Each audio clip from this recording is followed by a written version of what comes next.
ஒரு rowdy class எடுத்தா rowdy தாங்க கிடைப்பான், நல்ல ஆசிரியர் கிளாஸ் எடுத்தா நல்ல பையன் கிடைப்பான்.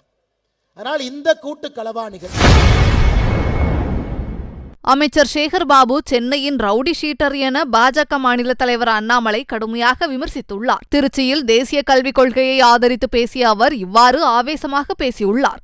அறநிலைத்துறையினுடைய அமைச்சர் சேகர்பாபு சென்னையில ரவுடி ஷீட்டர், சென்னையில ரவுடி ஷீட்டர், ரவுடி சரித்திர பதிவேட்டில் பெயர் இருந்த ஒருவர் அறநிலைத்துறையினுடைய அமைச்சர். யோசிச்சு பாரு, நாடு விளங்குமா?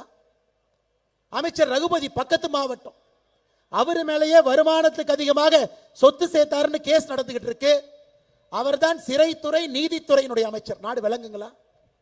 விளங்கு பாருங்க, ஒரு அமைச்சருடைய சரித்திரத்தை பாருங்க. இந்த கூட்டு களவாணிகள்லாம் ஒன்னா சேர்ந்து நம்ம குழந்தைகள் என்ன படிக்க வேண்டும் என்பதை தீர்மானம் செய்ய போறாங்களாம். ஒரு ரவுடி கிளாஸ் எடுத்தா ரவுடி தாங்க கிடைப்பான், நல்ல ஆசிரியர் கிளாஸ் எடுத்தா நல்ல பையன் கிடைப்பான்.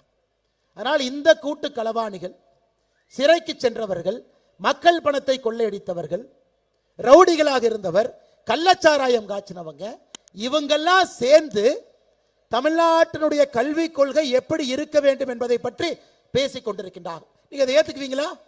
அன்பு சொந்தங்களே, நீங்க அதை ஏத்துக்குவீங்களா? செய்திகளை உள்ளது உள்ளபடி தெரிந்து கொள்ள ரெஃப்ளெக்ட் நியூஸை சப்ஸ்கிரைப் பண்ணுங்க.